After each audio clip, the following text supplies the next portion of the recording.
আবারও চলে এসেছি আট কবর। সভা হচ্ছে, আমির হামজা যাচ্ছে আট কবর নাটুরা স্কুল টুর্নামেন্ট মাঠ, ফুটবল মাঠে সভা হচ্ছে নাটুরায়। আমির হামজা আসছে, এই মুহূর্তে আমি রাস্তায় আছি, এবারে ঢুকবো, ঢুকা ভিডিও পরে দেখাবো। আমি লাইভ করব, লাইভে থাকবেন সবাই। আমি এই মুহূর্তে রাস্তায় আসি।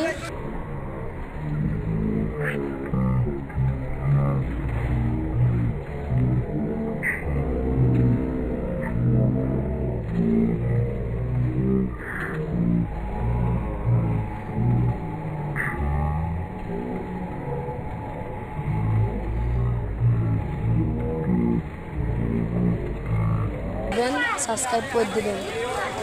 এই মুহূর্তে ভিডিও আমি করছি, এই মুহূর্তে আমার বক্তব্য আমি শেষ করার সহমন্তে চলে এসেছি। এই মুহূর্তে ভিডিও আপলোড দিয়েছি, আপনাকে আবারও কাল ভিডিও দেখাবো।